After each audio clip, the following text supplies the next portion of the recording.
Welcome to another episode of Moral of the Book. Today we will be talking about the laws of human nature, and this is a book written by Robert Greene, a name you might be familiar with. You might recognize from his highly controversial but very, very popular book, The 48 Laws of Power. Well, in this book, as the name implies, it's really about his arguments and propositions about human nature in general. And I will be highlighting three lessons that stood out to me the most as to centralize this discussion of the book, okay? So one basic assumption that carried throughout the book is that human nature is made up of a dichotomy of traits. So this implies that every human has similar traits, but we have them and exhibit them in varying degrees based on choice and intention. Okay? So for instance, let's talk about some negative traits like envy, anger, and envy. He talks about how there is passive envy and active envy, and people fall on a spectrum of these traits. He also urges us, as we walk through different traits, to kind of focus more on and lean more towards the positive side of these traits. So, less envy versus the excessive side of these traits. I mentioned that I'll be talking about about this book around three lessons that stood out for me. And the very first one is narcissism, which is a trait that he argues that all humans possess. The second one is a concept, self-awareness, which he offers as a kind of solution for balancing our traits and leaning more towards the positive. And finally, empathy, which I think is just a big factor that people need to embrace more. So that is going to be my third point. So let's talk about narcissism. I feel like when I say the word narcissist, everyone can either think of something, think of someone, think of a trait in someone. But I feel like we have a general understanding of what this trait is, right?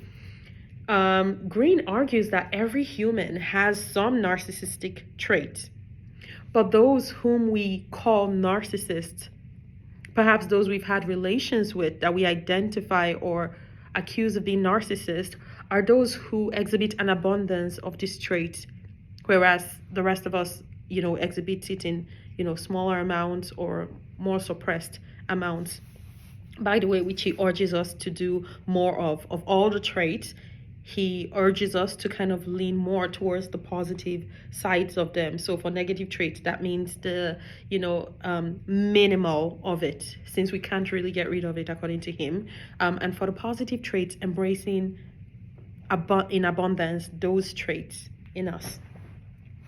Robert Greene reminds us that narcissism, a lot of times, comes from a sense of entitlement, right? So we consider certain things as ideas of success, right? So for instance, we get a lot of money, flattery, fame, acknowledgement, accomplishments of whatever kind, and then we forget that all these things that we accomplish came not only as a result of hard work, because hard work does play a part in kind of what we achieve in life, right?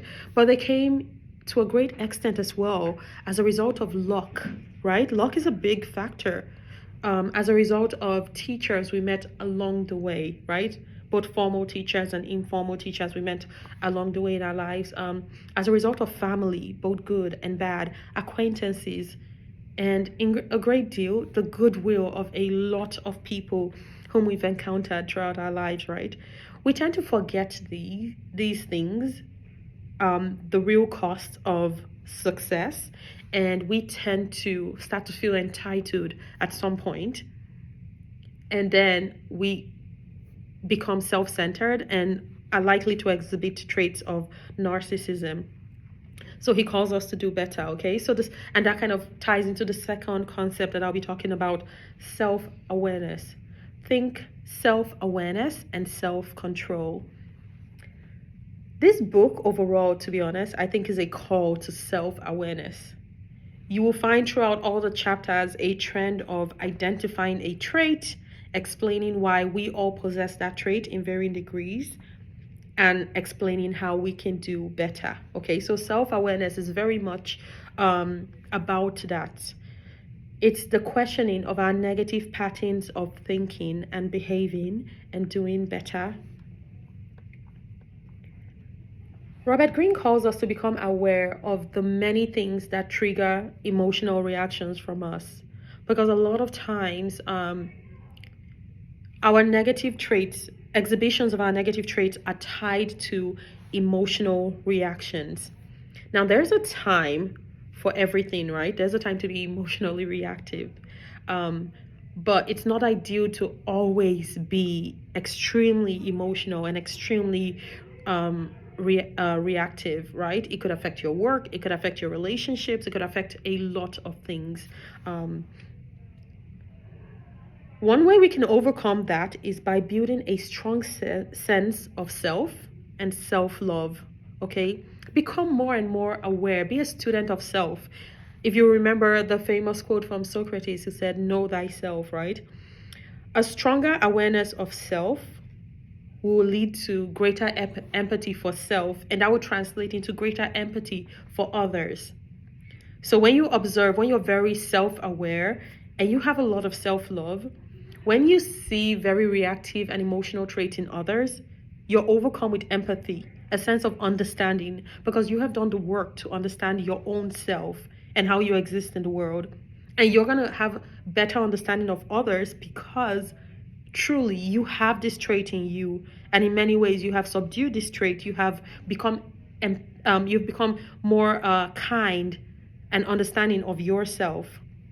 Okay, so build a strong sense of self-love. That way our insecurities won't make us overly reactive, and the negative responses of others only make us feel empathy towards them. And that leads me to my final point for today, but I do have a little nugget of wisdom in addition that I threw in there, so stay tuned. But let's talk about empathy. Robert Greene argues that everyone wears a mask.